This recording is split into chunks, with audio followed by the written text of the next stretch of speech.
We're going to talk about an act that has just been passed through the House Judiciary Committee that is literally going to revolutionize the internet as we know it. Today, we are going to be talking about the Protecting Children from Internet Pornographers Act of 2011. Basically, today we're going to talk a little about what this is. We're going to talk about the risks, which, come on, everything in life has risks. And then after that, we're also going to talk about just specifically how exactly it protects the children. So let's get this on. Basically, what this does is it requires them to store all of your internet activity for 18 months along with your full name, the address where you live, your bank account and bank statements, all of your credit card information, and all of the IP addresses for all of the computers registered for your internet. Yeah. So, guys, all right, how do they get this information? All they have to do is ask. They don't need a warrant. They don't need probable cause. You don't have to be under any suspicion or charged for anything. They can even, a lawyer can even pull it in any sort of civil union case, such as a custody battle or a divorce. So they can definitely get you for that. So where's this information going to be stored? Your internet service provider. That's right. The guys that give you your internet are going to be the ones that hold all of your information. Bank statements, credit information, all of that is going to be there.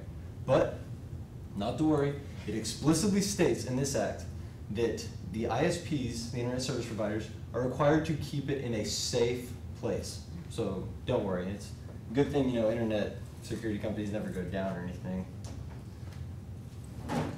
A lot of us remember whenever the PlayStation Network went down and thousands of people lost their credit information, their credit card numbers, everything, myself included. People were just rushing to the bank, canceling everything that way they wouldn't be victim to credit fraud. So there's that. So let's talk a little bit about the browser history and stuff like that. So just for a second, think about everything you've ever searched for, you know, even the stuff that you wouldn't even tell your best friend.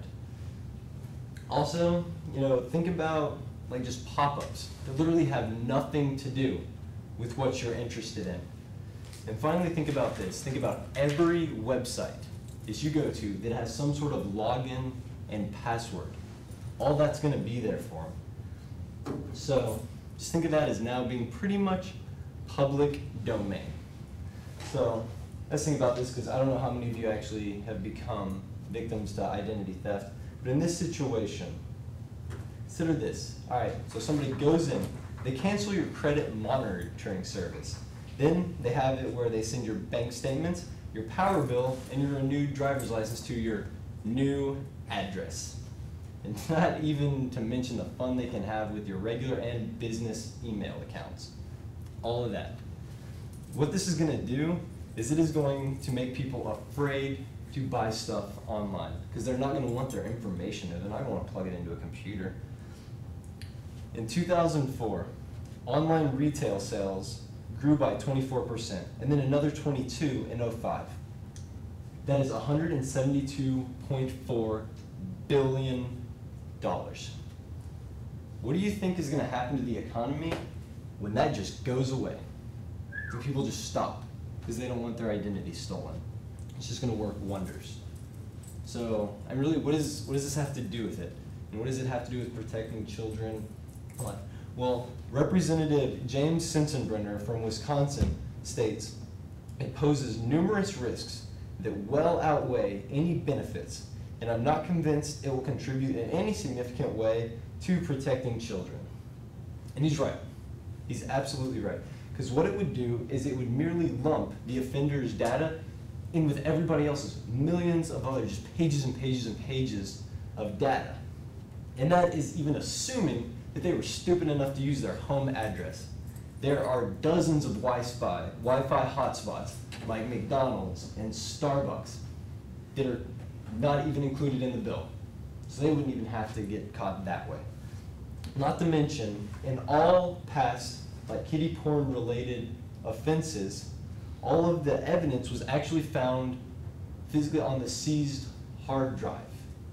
Internet searches and bank accounts had nothing to do with it. Didn't factor into the equation whatsoever. So I mean, like I said, it's gonna revolutionize the internet.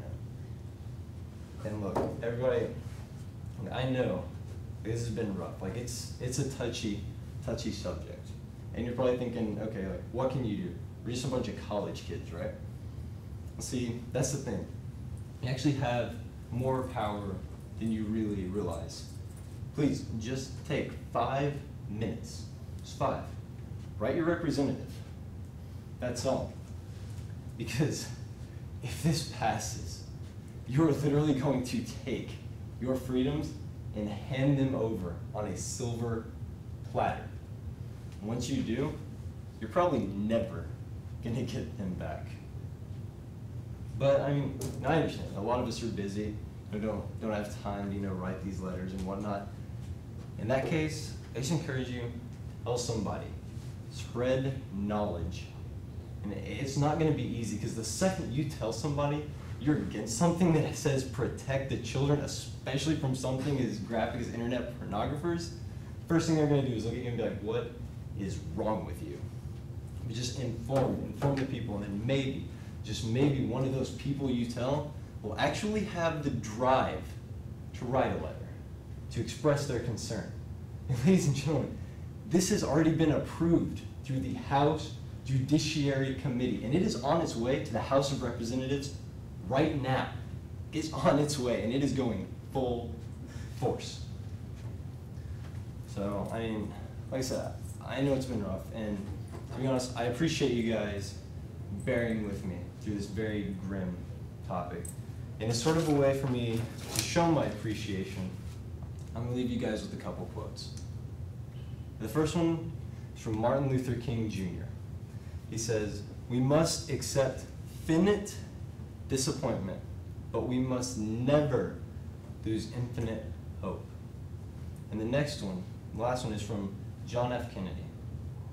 He says, "We should not let our fears hold us back for pursuing our hopes."